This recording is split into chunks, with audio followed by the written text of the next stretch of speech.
Assalamualaikum warahmatullahi wabarakatuh. Salam sejahtera bagi kita semua. Saya Samun Sabta Suhartono dari Fakultas Ilmu Sosial dan Ilmu Politik, Prodi Ilmu Komunikasi, Universitas 17 Agustus 1945. Pada video kali ini saya mengusung teori postmodernisme yang dimana modernisasi itu dari tokoh Ricardo Contreras.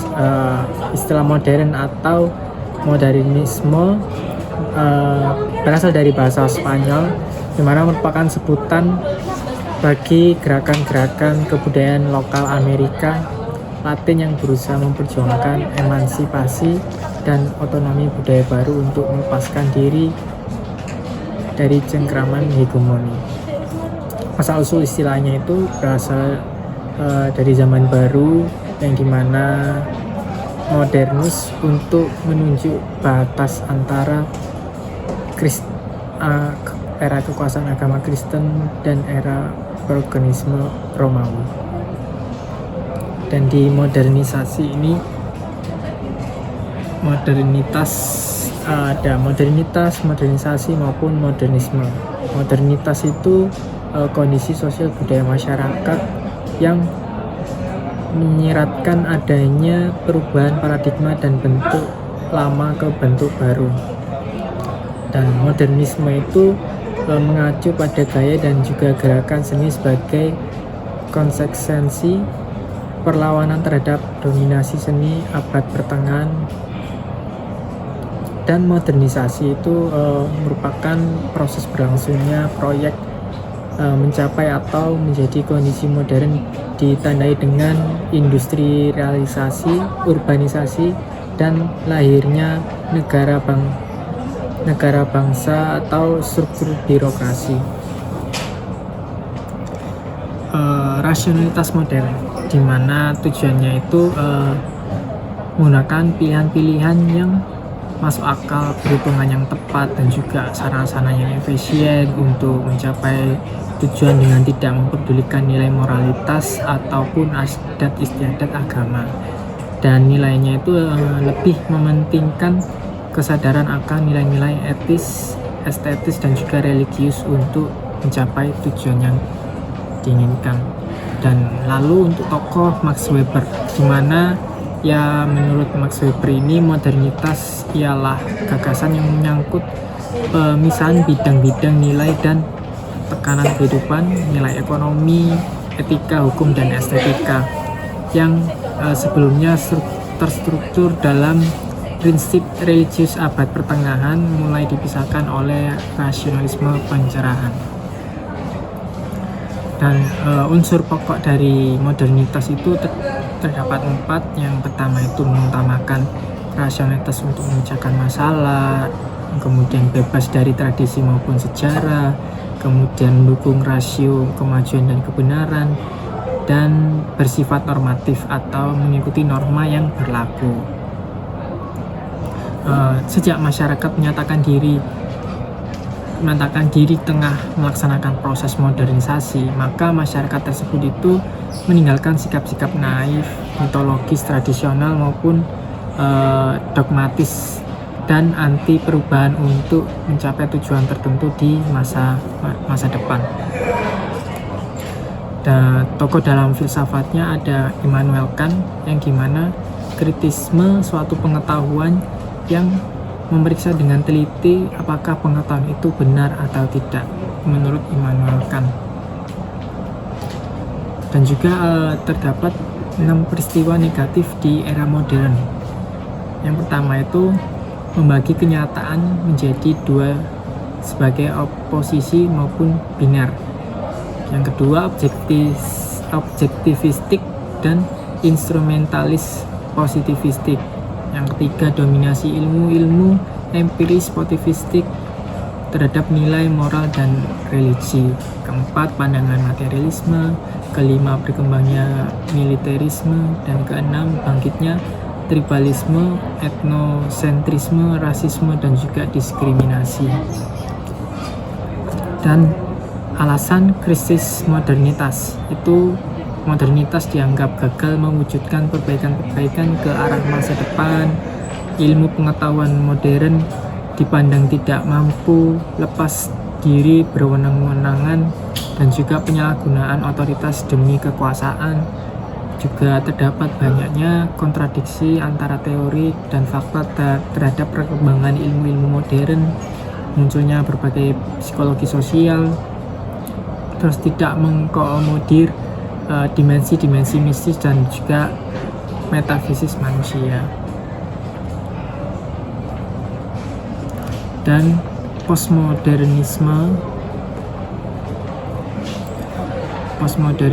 itu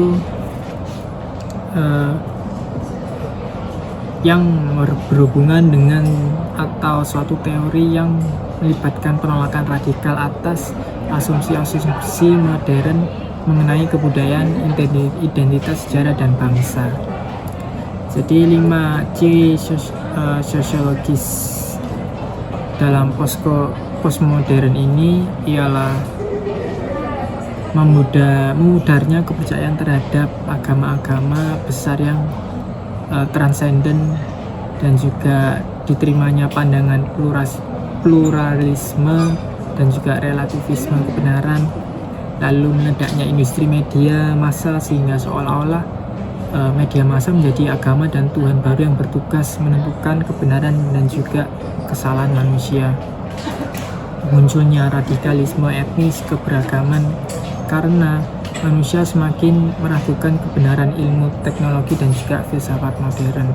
Juga munculnya kecenderungan untuk menemukan identitas baru dan apresiasi serta ketertarikan akan romantisme dengan masa lampau. Jadi semakin menguatnya wilayah metropolis sebagai pusat kebudayaan dan wilayah pedesaan akan sebagai daerah pinggiran itu merupakan ciri dari sosiologis postmodern. Dan postmodernisme ini terdapat 2 bentuk menurut Pauline M. Rosenau, yang dimana postmodern sebagai paradigma pemikiran yang meliputi aspek ontologi, epistemologi, dan juga aksiologi. Yang kedua itu sebagai metode analisis kebudayaan yang digunakan sebagai lensa untuk membaca realitas sosial budaya masyarakat kontemporer.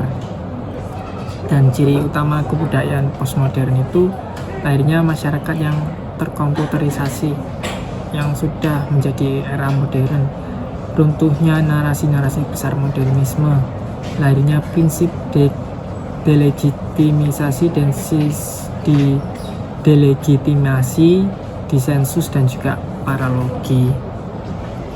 Dan tokoh dari postmodern ini juga ada Francois Lyotard, di mana dia menyatakan sifat transformatif masyarakat terkomputerisasi yang lebih terbuka, majemuk, plural, dan demokratis membuat kebenaran yang dibawa oleh narasi-narasi besar atau grand naratif era modernitas sebagai metanarasi kehilangan legitimasinya. Jadi postmodernisme ini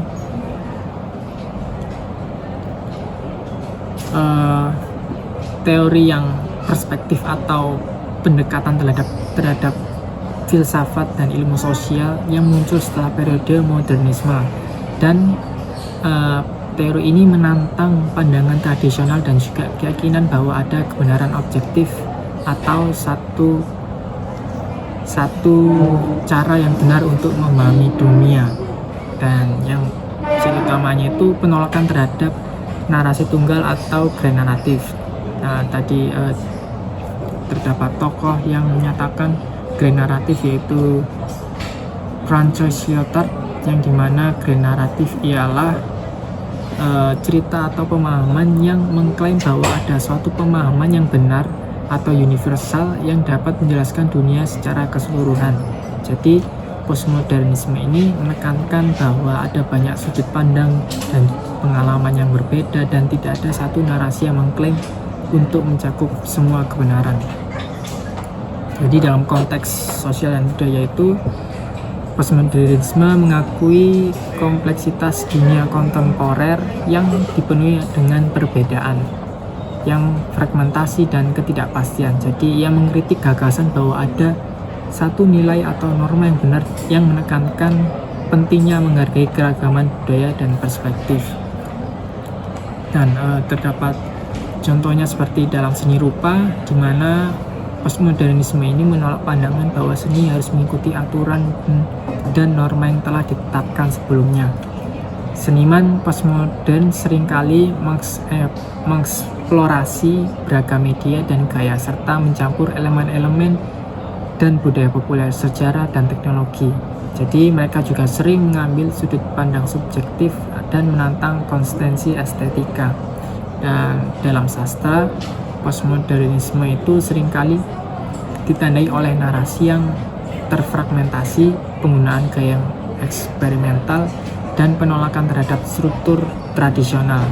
Karya sastra postmodern itu sering kali dengan konvensi naratif dan menghadirkan sudut pandang beragam, seringkali membingungkan atau meragukan batas antara fiksi dan realitas. Itu merupakan contoh dari postmodernisasi ini. Jadi sekian dari saya, Samuel Sabta. Mungkin ada penyebutan atau salah kata dalam penyampaian pembahasan teori ini. Mohon maaf, dan sekian dari saya. Terima kasih. Wassalamualaikum warahmatullahi wabarakatuh. Waalaikumsalam warahmatullahi wabarakatuh.